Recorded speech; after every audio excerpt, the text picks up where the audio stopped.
been the start to the season that West Ham would have wanted, has it? They lost 3-0 against newly promoted Sunderland on the opening day. Sky Sports have partnered with fanalists and passionate fans known as fanalists. We love them. They share their opinions. They come on, they talk about their clubs. And we are joined now by a West Ham fanalist in Jamie Boyce. Jamie, welcome to Sky Sports FC. Firstly, Sunderland away was a tough day for you, wasn't it?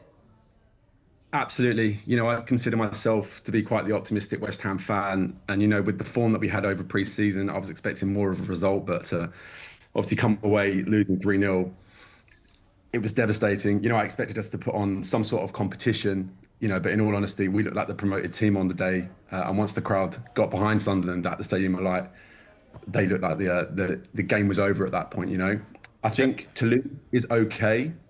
I think to lose after the performance that we put in, I think that's where the real alarm bells are. There was no drive, no innovation in the side, and we just looked fresh out of ideas, really. So, Jamie, what are you thinking? Are you Potter in, Potter out? I mean, stylistically, is it boring to watch? Is that what the problem is? Is it recruitment? I mean, I guess after losing 3-0 on opening day, there's 99 problems, not just one. But, the one thing I'll say is, and I know the Sullivan family, and I know they've had their pelters from West Ham fans and everything else, but they've always backed their managers. No matter who they've brought in, whether it's good or bad, mistakes made, whatever, they always spend money in the market. They've always spent a lot of money. A couple of years ago, 150 million. What are the three things that need to happen for you guys to calm down and have a good season? Oh, where to start? So I wouldn't say, I'm not Potter out, I'm very much Potter in. I don't think he's necessarily had it easy at West Ham. I think it's a very hard football club to manage. You alluded it to yourself there. I think we are hard fans to please at the best of times. But I also don't really know any other football clubs that operate in the way that we do.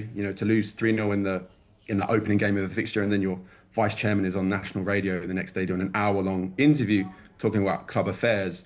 I don't think it necessarily makes the job that Graham Potter any easier. I think if I was to really look at what needs to be done, I think there's very much a disconnect that's very apparent between the fans and the board at the moment. It's very much fractures that have been apparent for years and years. I think there needs to be maybe more communication from the board to the fans, maybe some sort of open dialogue so the fans do actually feel a little bit listened to.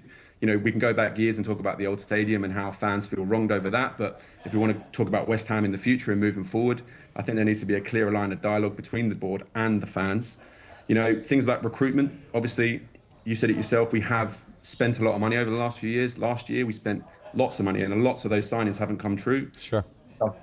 Doesn't help that we've obviously then let the manager go after a torrid period during the season last year, and Graham Potter has had to inherit that squad, lose a bunch of key figures in the squad over the summer, and has now had to kind of bolster the squad. But we do look short, so I think recruitment's key, that clearer line of dialogue.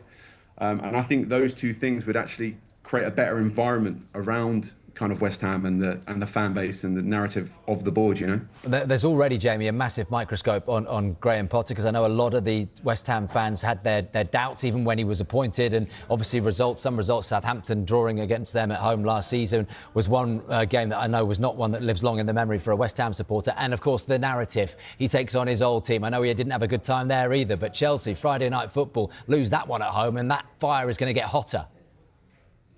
Absolutely. I mean, Chelsea are going to come into that with wanting to win that game. Obviously, they didn't start the season strong. They've obviously had an incredible pre-season, whatever you think of the Club World Cup.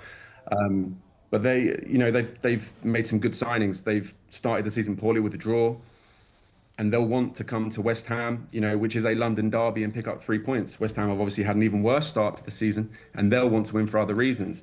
One thing I always say is, you often see West Ham turn up in the big games against Chelsea. I've seen us win multiple games against Chelsea over the years, so I wouldn't be surprised if we put in a wonder performance and do win the game. But either way, I think the pressure's obviously mounting on Graham Potter already, and a result is very much needed. Just before we let you go, Jamie, Dara, West Ham in trouble this season in terms of the bottom three? No. Because of the ownership. I'm not saying, no. They'll spend money, they will bring players in. They've had this over the years, where you're thinking this could be the season they go down again. But I think it was a mistake Moyes leaving. And I think some of the fans wanted that, and it's always be careful what you wish for. And you've seen this happen before, rinse and repeat. I think Potter will crack the code if he's given time and players. Jamie, good call. Thank you, mate. Right, Chelsea.